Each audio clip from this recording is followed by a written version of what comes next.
Welcome into the Last Dance. It's the episode 3 and 4 recap right here on Shy City Sports. Another doozy of 2 episodes here as the series continues to live up to its billing. I'd say so, right? Oh, absolutely. Yes. No, there's really 2 good episodes here tonight. Yep, absolutely. We have Nick Bidding, Zach Pearson. I'm Steven Johnson. We're here to talk everything these 2 episodes. We start off with the Dennis Rodman episode. I was kind of keeping my fingers crossed we'd get a little bit more on the Scotty teaser that we had at the end of the episode, but kind of shifted gears and went straight into Rodman. We got a little bit more explicit with how the whole episode came together. Is a lot of people are just wondering, like, okay, like, what's happening here? I'm not really seeing too many explicitives, and now it's like, oh, okay, like, this is happening, this is real, and we're getting a lot more in depth. And really, overall, I liked episode 3 more than I did 4. I don't know about you guys. Yeah, I mean, I always kind of enjoyed Rodman as a kid growing up. I think it's just a more interesting story. I think as a Bulls fan, you kind of always heard the story of the first championship to a certain extent. And I think that's what episode 4 really kind of focused around. And Rodman's just a more compelling story and a compelling, I think it's just focal point. Yeah, I liked Rodman's. It was really good. I don't know, man. Something about the 4th episode with the overcoming the Pistons and kind of that montage of celebrating after beating the Pistons and then going straight into that first title that did it for me. I'd have, if I had to pick one, I'd probably go with episode 4. But the Rodman stuff was fantastic. Yeah, I mean, growing up and seeing it all happen in real time, it was, what a freak this guy is. I know the image of him in a dress, the wedding dress, kind of sticks out to what he did, and then obviously Carmen Electra, and they get Carmen Electra for this whole thing, which I kind of wasn't expecting, but it just kind of tied everything together. But we saw such, at least in my mind, a different side of what he was in terms of his basketball mind and just how in-depth he was with everything that he did. It kind of like a whoa moment that he was that focused on everything. Not to be too dramatic, but he really is kind of a tortured genius. Like, he is legitimately a basketball genius. He just has a lot of demons that he's fought throughout his life. And I really, for background on this episode, I wish I would have recommended it last week, as everyone should watch the 30 for 30 they did on him, because it's really eye-opening and really astounding what he went through as a child. His mom basically disowned him. He was adopted by a family in Oklahoma. And I would really suggest now, if people want more background on, I guess, episode 3, is go back and watch that 30 for 30 on it, because it really opens your eyes to not only the type of person he was on the basketball court, but why he became the person he was off the floor and the demons he still fights to this day. Yeah, we got a little bit of that too. When he was kind of telling the story of how his mom pretty much abandoned him after like 18 or something. And then he's like, yeah, I just watched everyone do drugs. I never got into those drugs at that age. And it just kind of went and played basketball. That was kind of eye-opening. I've seen the 30 for 30.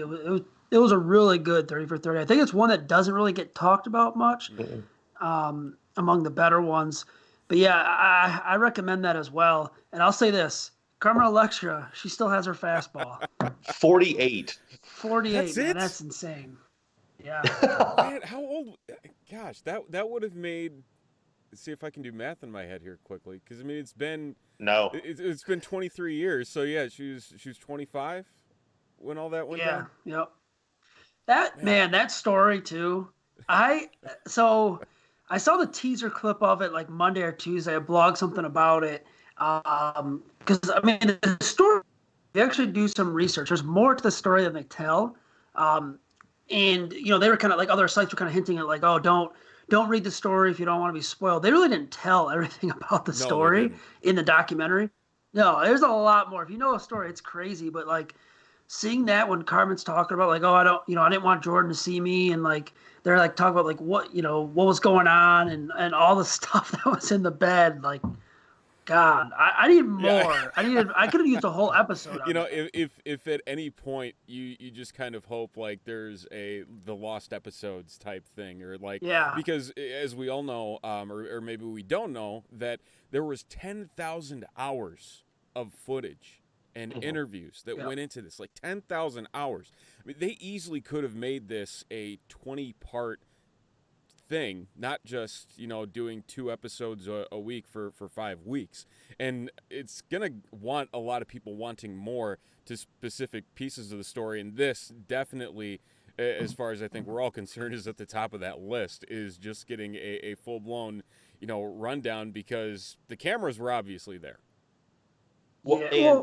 and to touch on the Rodman stuff too, is NBA Open Court on NBA TV. Steve Kerr was a panelist on that show for a while, and he actually told a great story about how they would talk about how Phil would kind of let Rodman ebb and flow away from the team, keep him in line a little bit when he went out. And they were on an East Coast trip, so Rodman ended up going late out one night to Atlantic City with Judd and Steve, and they were out all night. And Steve and Judd Bushler were obviously bench players, and Rodman was a starter. So they got back on this bus, back to the hotel off this bus at like 4 a.m, and they had to walk into the hotel, and everyone was like just getting up, ready to go to shoot around. And Dennis was like, "Well, see, I'm going to my room and gonna go sleep this off." And Judd and Steve had to go to shoot around that day, and it was just terrible. But it was interesting to see the way Phil would handle Dennis and who he would kind of put in charge of Dennis as his handler. Because I know the big story is Jack Haley for years. When the Bulls traded for Dennis, they actually signed Jack Haley just to sit at the end of the bench for a year or two and just kind of keep reins around Rodman a little bit. Well, like Liam says in our comments here about Rodman slugging beers was just iconic. And then getting on the motorcycle and driving. Yes. Not Holy only that, but like the smokes. motorcycle you would imagine your grandpa to be riding too. Like not Yes. even just like No a help nice either. hog. Like it's this like motor road king bike, and it's like, really, like, of all the things and all the money you have, this is what you decide to hit the road in. Well, and it's like, imagine an athlete doing it now. No helmet, just slugging beers, and then hopping on a motorcycle and just taking off. It's insane, man. Like, thank God, a lot of these athletes, they'll tell you, like, thank God there was not any social media back then, because they would have been in so much damn trouble. The other thing before, I don't know, the next topic or whatever we get into, the whole 10,000 hours thing, I was thinking about this a little bit. So they say they have about 10,000 hours of footage, and I think it's unseen footage or something like that. But the thing I was trying to remember, I was like, so we really haven't seen like anything too behind the scenes. You'll get like the locker room shots. You'll get Jordan sitting there and they're talking about like the president. What I was thinking though was we're probably not going to get a lot of that behind the footage stuff that we all want to see, like Jordan yelling at people in practice, or even fighting in practice, whatever happened during those practices. We're probably not going to get to see it because we got to remember Jordan has to sign off on all this stuff, and I don't think he's going to sign off like the there is a gambling episode apparently. If the list I saw is correct, there's a gambling episode, but like I just keep on seeing people on Twitter. They're like, oh, more on the gambling aspect, more on this. I don't think we're going to see a lot of it. I think actually what we saw tonight with him on the plane and I forgot who he was teasing with, like, yes, Scotty the mom and dad are Burrell. and they're talking about the Super Bowl and they're betting. I think that's as extreme as we're going to get until probably like maybe the final episode. I might disagree a little. I think the reason we haven't seen the full reveal yet is just because I feel like the first 3 episodes really covered. It was Michael, Scotty, Dennis, and then you're going to start rolling into the behind the scenes stuff now that they actually have to start covering the season month by month. And I think we might start rolling into a lot of that footage. That would just be my gut. I think they tried to use the first 3 to set the stage for the backdrop. And the thing is, too, is they always say 10,000 hours of footage. It's okay, but how much of that is just like them roaming around the arena, and how much of that is like just dead hours of you taping a game from a certain vantage point that no one's ever seen before, or something along those lines? Probably a significant amount, but I mean, at the same time, if it includes Jordan and Pippen just bashing Jerry Krause, I'm all for watching it. More crumbs, please. Yeah, I'm interested though in the next couple because it looks like episode would be 6. No, it'd be 5. Will be the Dream Team episode. And where then, he just ruins Clyde Drexler's entire career. Yeah, and then after that, it looks like we're gonna get the retirement episode. Down the line, we're gonna get. I believe, like I said, if that list is right, that what I saw, we're gonna get one on gambling and one on like Jordan Brand. So I mean, I don't know how much that leaves left. There's 2 episodes left to cover the season. I could be wrong. It's just the list I saw on Twitter. So I'll be really interested to see what we get to actually see with the behind the stuff, behind the scenes footage. I'm really interested on the Clyde Drexler stuff if they dive into it on the Dream Team. Just and the second NBA champion. It's like 90% true of the media tried to drum up Drexler as like Jordan's rival, and that 92 Dream Team and that entire season, Jordan basically just tried to ruin his life. Thank goodness for the Rockets. Yeah. That wasn't remember that documentary that was it NBA TV did, like the Dream Team documentary? I think so, yeah. The long one that with it was based on the book by McCullough, or what's his name, McMullen or whoever it was. Yeah, but if I remember that, like, they didn't really even talk about that whole Drexler Jordan dynamic, unless I don't know, they didn't really talk about it in that movie, right? I just know it was a big deal, and I just remember sports writers talk about it to this day about how Jordan just ruined Drexler's life for an entire basketball season. Wild, man. Well, if you're just joining us, welcome in. We do this after every 2 episodes here for the next few weeks as The Last Dance does premiere on ESPN or ESPN2 if you would like to have your ears stay virgin without all the explicitives, which tonight we saw plenty. Drop in your comments. Any questions that you may have, anything you want to talk about regarding tonight's episodes. Saw a bunch of different things. We have Rush joining us here in the comments, kicking things off for us tonight as well. So he's apparently joining us on all these streams. So a couple of questions here. What's the big deal about Rodman going on vacation? I'm pretty sure LeBron let Delonte West take multiple vacations in the middle of the season. I think Delonte West is also taking a vacation under a bypass right now. So let's kind of go into something here, because it's been a hot topic on Twitter. Dude, those I know how bad it was for like the bad boys and stuff. Mm-hmm. Dude, those fouls these days, automatic ejection, you're getting a 2-game, 3-game suspension. That is wild to see how much the game has changed with the bad boys beating up with the Bulls compared to, a foul these days is just completely different. And like, I hate to be a meatball, but it's so much weaker these days. Well, the funny part is and that bleeds into this topic as well, where everyone always said, well, how would Jordan do in today's game? Jordan would put up 50 today. Yeah. If you couldn't touch him, he was putting up 35 in an era where you could club him in the head going through the lane, and it was just a simple personal foul. I mean, that might be a little meatballish, but I mean, just to view the game where Jordan would then work on his 3-point shot and basically not be allowed to be touched. And the funny part is you look back on Jordan's career, everyone complained about the calls Jordan would get in that era. Could you imagine the calls he'd get this era? Well, not to mention, I mean, there's also the aspect that people say, well, Jordan wouldn't survive because, it is a 3-point era now with Steph Curry. Look how he adapted and changed with the Pistons beating him up. Right. I mean, you don't think his ass the first year that the Warriors are in the league, and if Jordan's in his prime, or playing in this era, you don't think he would have spent the whole summer working on his 3-point game? Right. Exactly. And I feel like if Jordan was like the most lethal mid-range shooter of all time, he could step out another couple of feet and work on that shot and master it. Oh, 100%. 100%. I mean, for something as simple as like, okay, the day after the season ends, everybody's back in the locker room and hitting weights. Like, if that's really all it took, like, I can only imagine, like, after one season, what he'd be willing to do in future seasons if things just didn't work out. Like, I mean, it's obvious that drive was there no matter what it was going to take. And, I mean, they got it done. That's all there was to it. And the Isaiah vitriol in this episode was really deep, too. It wasn't as bad as I thought it was going to be, because everyone leading up, there was a couple of those tweets going around where the person who's going to hate this the most is going to be Isaiah. And I thought it was basically pretty much what we thought. And this is not to be an Isaiah or a Pistons defender, but what I will say is he does have a decent enough point about how the Celtics walked off, with the exception of McHale.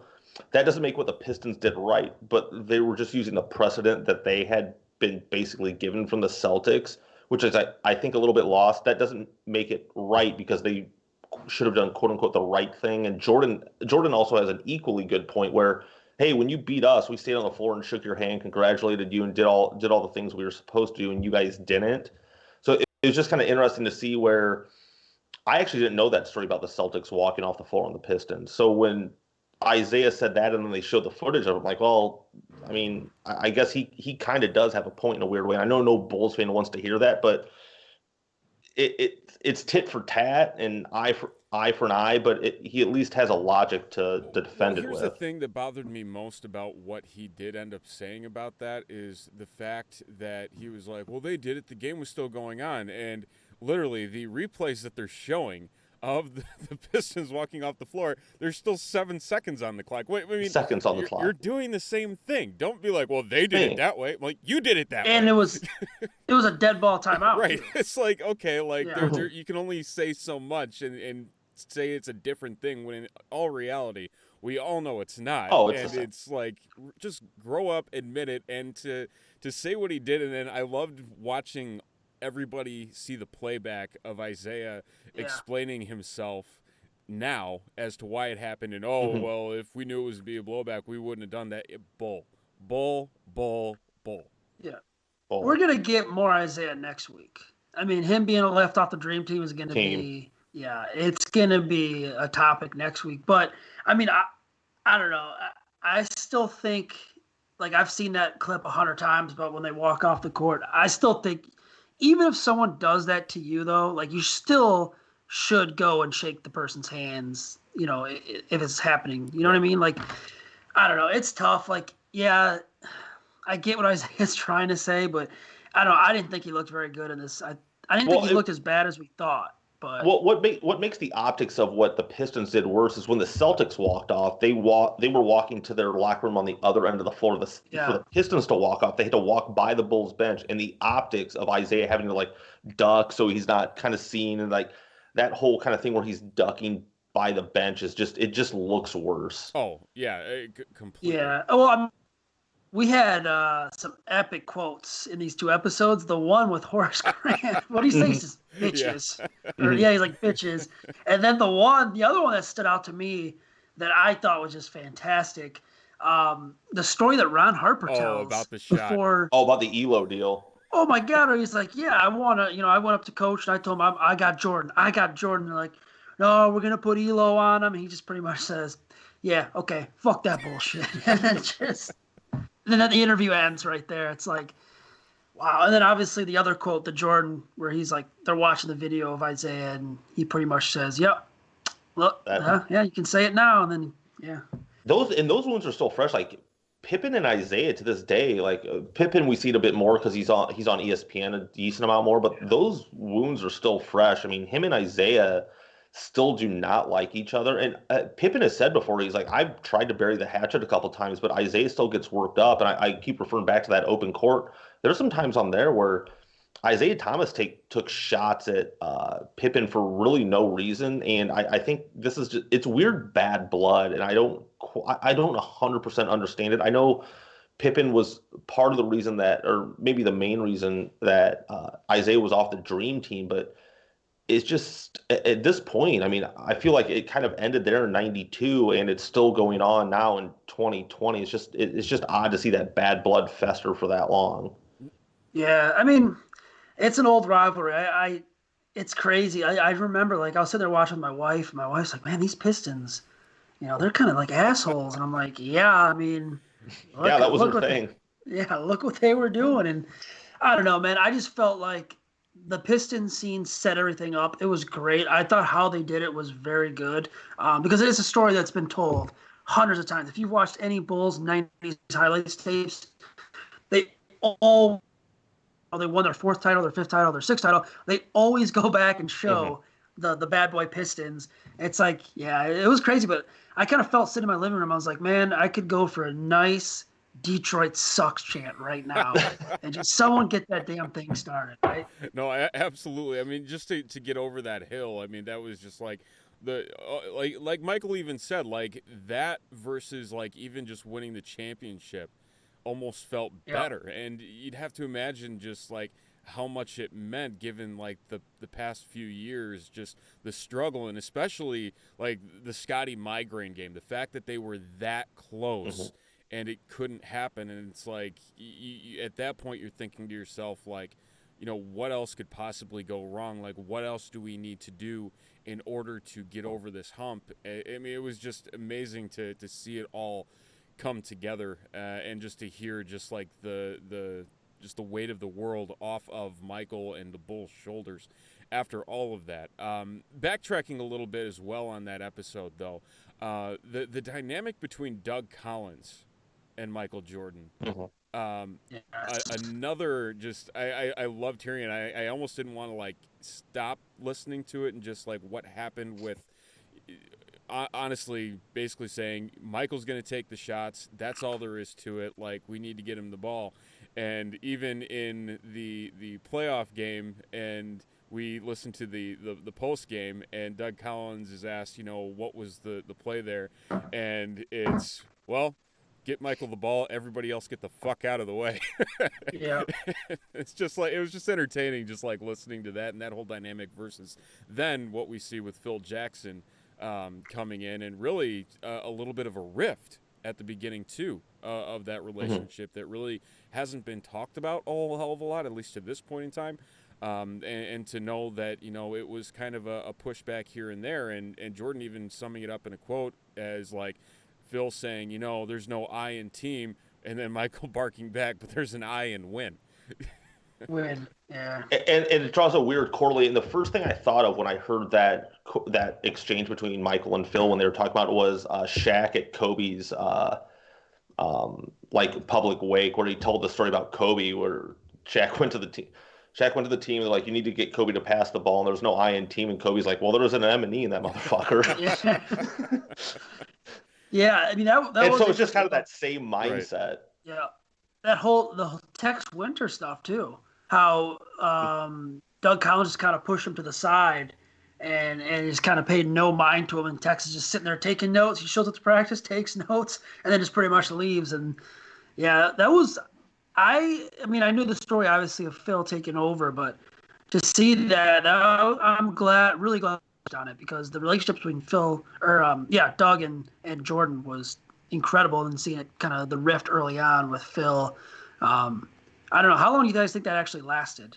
I wouldn't say they didn't say it in the episode, right? I wouldn't say very long. I think it was more as soon as Phil proved to Michael they could win playing his style of basketball, it went away, because that's all Michael cared about. And actually, Michael and Doug Collins are so close to this day. I mean, Michael hired Doug Collins to coach in Washington when he came back with the Wizards. And Michael and Doug are still close to this day. But I really think it was a thing with Phil where as soon as Phil could prove to Michael they could win using the triangle, that was all it basically took. And actually, that Liam posted a remark in the Facebook comments of, what were our thoughts on Phil Jackson really trying to get Michael to adopt the triangle? I think it came down to winning. It was one of those things where Phil had to prove it to Michael. It's like, this will work. We can win doing this, and this will make us a better team. And Isaiah talked about this on NBA TV at one point, where, and the Last Dance touched on it a bit, where they would talk about how a lot of the plays were just drawn up for Michael, and they would all end with Michael with the ball. And Isaiah said when Phil came in with the triangle, they became a much better team, because you knew where Michael would be a few times, but they could get to their third, fourth, and fifth options in the triangle. And before, they could only get to their second or third. And the triangle just opened everything up. I love those top-down views they showed of the triangle offense very briefly, about how they would literally like graph in the triangles while the Bulls were running it. And that's what Isaiah talked about, is like you would kind of maybe know where Michael would be, but off of that, they could get to their fifth options. And there was like 31 or 33 different options off of every set within the triangle. And it was just insane. Yeah, and Michael talking about, he's like, I don't want the shot clock running down to 5. Bill Cartwright. Got the and he clanks, and they show a highlight of Bill Cartwright just clanking like a 15-foot jump with the most awkward shooting form of all time. That we all tried to do in our driveways, by the way. Yes. Yeah, absolutely. Well, and then even then, just to see, just and I don't know if they just hinted at the fact that like with Paxson and being the guy that was open is when it was really an eye opener for Michael, and it just kind of carried from there, where he might have had that hesitancy, but in the fact that it happened in such a big game. If that was the moment, they really didn't say it, but they kind of implied that that was the reason where. I think they use it as a microcosm I don't think it was at that moment in the NBA Finals. I just think they use that as a vehicle to prove like, hey, this has been happening all year, and here's on the biggest stage, it was proven. I feel it was more that because that Bulls team was so good all year using the triangle, and Paxson had been such an integral part of that team all year, hitting big shots all over the place. And it's interesting, they keep kind of foreshadowing Paxson in these last couple of episodes of like stepping up, like to get the Bulls to the playoffs in '86, and now this, and obviously we know where that ends with the shot against Phoenix in '93. Yeah. Yeah, it was like I said before, I mean that 91 finals clip was very damn good. It was probably my favorite part of the whole montage. Of it was my favorite part. And then seeing Jordan at the end, showing the emotion, and I never knew, man. I've watched the highlight video, the VHS, hundreds of times, and I've watched the clips. I never knew him and Magic Johnson met in the hallway. Mm-hmm. I never knew that. Maybe I just skipped over it or something, but I never knew that. I had to laugh when they were showing the videos of Pippen guarding Magic. Oh my God! I in my mind went back and watched that like 10-second clip or whatever it was or whatever they edited together, and I started trying to count all the fouls that would have been in today's NBA game. Dude, that Pippen fouled out in one montage. Yeah. Picking up Magic Johnson full court. Holy hell. Yeah, dude. I mean, that just solidified Pippen as one of the best in the game right there. And I mean, it's funny, like you mentioned, with the fouls and everything, and kind of even before that, it's like Bill Laimbeer would have been expelled from the NBA. Oh, yeah. Before. Also, also funny, he didn't talk at all. He wasn't even interviewed at all for this. If he was asked. No, that's my curious, and because he still kind of carries a mean streak to this day. He did even when he was in the WNBA as a coach. I would guarantee you he was. If they interviewed Sally and Thomas, I guarantee you they at least asked Laimbeer. Yeah, I think they would have. How could you not?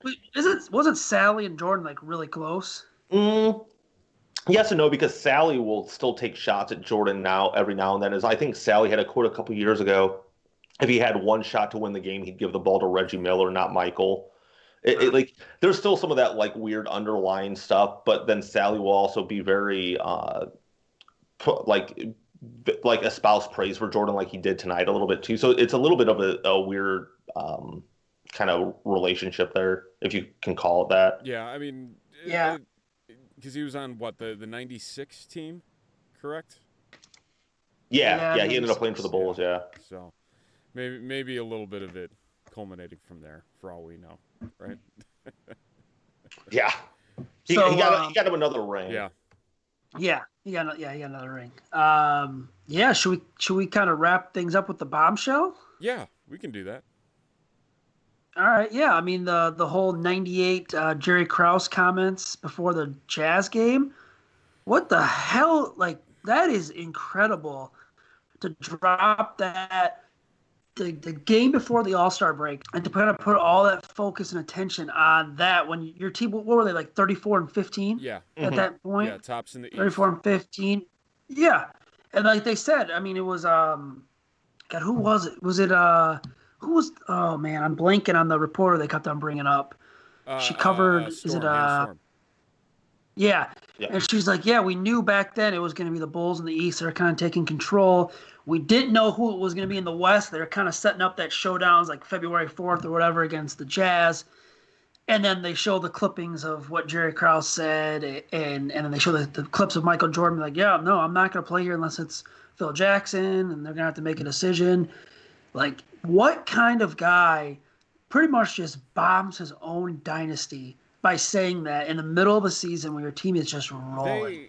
That was incredible. Yeah, they kind of held their distance from Jerry Krause in these episodes until that moment. And if anything, they kind of gave him the credit for the Collins to Phil move, and Mm-hmm. held him in that positive light until that moment. And it's like, we're going to reel this back, and here comes the Jerry that everybody hated last week, and for good reason. It's like, what was going through your mind to think that this was the intelligent thing to say this at this point, not only just before one of the biggest games of the season, but a road game, when all of a sudden team gets on a flight. Obviously, again, no internet, no social media, so it's going to take some time for it to reach the team, and they have to sit here and defend it and have an extra thing weighing on their minds, on top of the fact that it was, again, it's called The Last Dance for a reason, that it was, running towards this path, but just taking that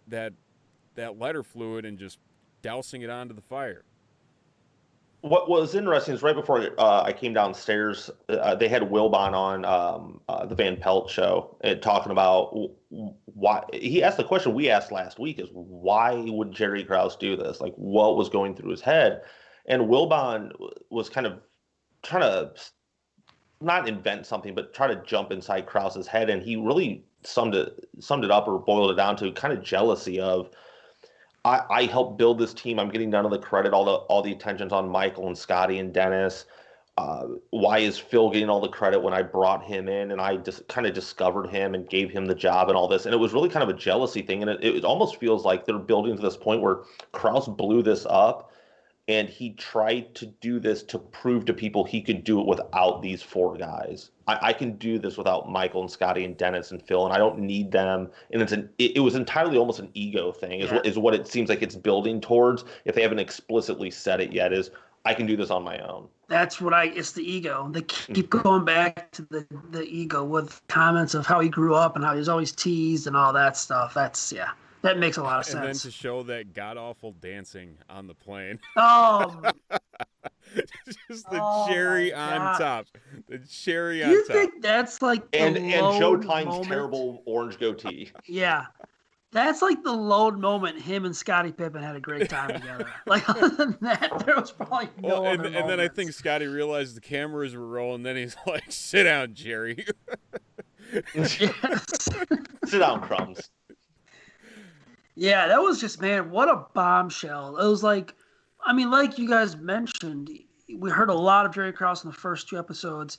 The next two that were aired tonight was, more Dennis Rodman, his story is more of, the Bulls overcoming that hump and getting past the Pistons, all positive stuff. And then it's like, oh, nope, end of the episode. Let's just drop the bomb on them and do a little more Krause. So, yeah, I'm curious to see what it's going to be episode 5, because it looks like we're going to get a Dream Team episode there.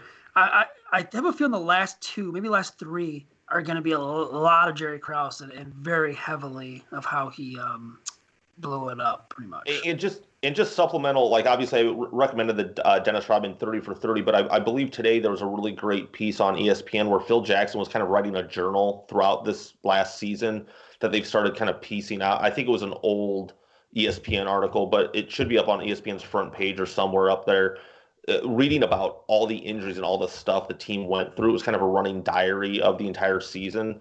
It's really great. It's really great kind of supplemental reading to this entire Last Dance deal. So I would highly recommend people go check that out. Go check that out along with the Dennis Rodman 30 for 30 doc. We're going to need a new book on this eventually. Oh, yeah, absolutely. Absolutely. This is something maybe like Chef Perlman or something could tackle. Someone like exactly. that is told stories like the Cowboys dynasty and Walter Payton, stuff like that. I mean, in all honesty, if they want to extend this stay-at-home stuff at all, they better have another 10 episodes ready, locked and loaded to keep us occupied. Dude, I came to the realization today, it's like we got 3 more Sundays of this. Like, this is something that we've all been waiting for since they announced it in late 2018? Yep. Like, this has been, now we have 3 more Sundays. I almost wish, I know a lot of people are like, oh yeah, just drop all the episodes. I want to watch all day. I kind of wish they would have done 1 episode a week, just let it go on for 10 weeks. Yeah, it would have been so much more of a struggle, though, just to have that way. Yeah. I'm kind of happy that they at least, I mean, I'm sure there was also some talk about, again, like, would it have been this way? I know we discussed this earlier, but like, would it have been this way then versus now? You got to give us a little bit of the Netflix tease and not just leave us completely hanging episode to episode. That's honestly, I'm at least happy that that's the case, because if it wasn't, I'd be pretty teed off, to say the least. I have a feeling. They were good. They were probably going to do the 2-episode thing because it was June 2nd. That's a Tuesday night. So it might have either been like 1 episode on Tuesday, 1 on Thursday, or maybe 1 a week, 2 a night. I don't know. I'd be very curious to see how the original schedule was. A little bit of a hot take, too, watching a lot of these highlights from Jordan's early career. He was, I'm just going to say, was he the best? Well, he was the best at the reverse layup ever. Oh my God. Something about, like, it seems like every highlight they showed of him, it was him starting on one side of the basket and going to the other. I don't feel like anyone else has that, like, highlight reel in their library in NBA history. It's unbelievable. Like, everything was a reverse layup, like using the rim to protect himself and the ball going through, just unreal. And the spin he could put on it off the glass was insane. No, absolutely. I mean, knowing where he was at all times, just the intangibles that he played with, it's hard to put that into words and even compare it to anything that anybody in the league has done by far, hands down. I got one more thing before we wrap it up. How good was Dennis Rodman explaining how he knew where the rebound was going to go? That was awesome. I never heard that story. He never even dove into that in his other doc about how he basically just had friends come in and, all right, the ball spins this way, it's going, like, just like the science. Like I said, tortured genius. Like, he truly knew the game. And just every player to a T. He's like, if this player's shooting the ball, I had to be lined up over here. I knew the ball was going to spin this way. I had to be set up this way. And it's just like, how do you keep track of all that and realize it? But he did it. And he did it so well for such a long time. It was honestly one of the more eye-opening things out of these 2 episodes, like, hands down. I mean, it was fantastic. That was one of my favorite parts. That was great. And one more thing. I got one more thing before we sign off. Soundtrack, fantastic again.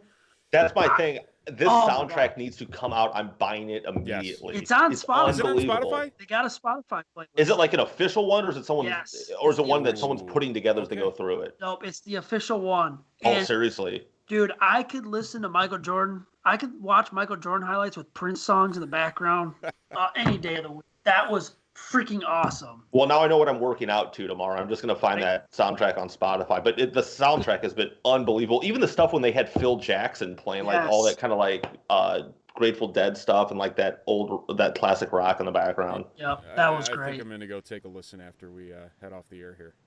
I'll send you guys a link. Perfect. Looking out. Please do. Looking out. There we go. All right. So I'd say that's a good place to stop this week. And we will be back next week, episodes 5 and 6. We will be at the halfway point already. Why? It's too fast. We'll have a giveaway next week, too. I got something kind of lined up. We have a giveaway. Zach has spoken.